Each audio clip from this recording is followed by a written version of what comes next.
a poem, and we're gonna bring up Ike, and then, well, that's how it'll roll. But anyway, so the reason that this poem was born of mine is halfway because I was talking to one of my friends, and she was just like, you need to just live life. And then that day, there was also a windstorm, and I was like, how cool would it be if I could actually stop the wind? And so I was walking with a group of my friends under the tunnel that you go to by the parking structure, and as I came up the tunnel, I was like, I command thee winds of the north! And then it stopped. Not even joking. So then I wrote this poem because I think I'm a superhero, and I'd love to read this to you. It's called Super. The word super brings great things to mind, almost a quest to find the best and make it shine to the superficial qualities that so often design what a person should thrive to be, should give up lives to see, should strive to believe in something abnormal and not human, just super. With great power, though, comes great responsibility, and in my last hour, I was still trying to conceive what it would be like if I was Spider-Man.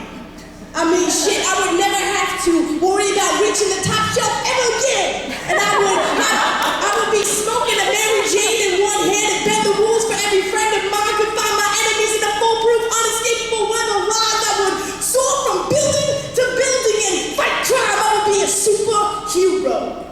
What would it be like to be like that X-Man Storm, where I could command the winds to regulate the norms? And if you could know when I'm sad because the rain would be my tears, and the only fears I would ever have would be not being able to defend you, not being able to steer you clear of danger. But if you were scared, I would put stars in the sky. I would light up the path to show you what's right, and I would fight for you. I would take flight for you. I would only use an invisibility cloak in two cases. One, to sneak attack any enemy, and two, to fool you on April Fool's Day. And I wouldn't be super for the fame, no. Or to bring pain, no. But rather to drain the hate from every heart that I touch. I could never risk my life for you too much. I would see you through every green goblin in your path and make their wrath seem insignificant. Turn your I don't think I can into I will live every day in just this way, with spirit on my feet and justice in my heart. I mean, if you see how Superman shoots his web, it's in sign language, it's an upside down I love you and I will love you forever. So really, being super means putting it all on the line to try and find a deeper meaning, because Clark Kent is only one man, but he could save a whole damn city.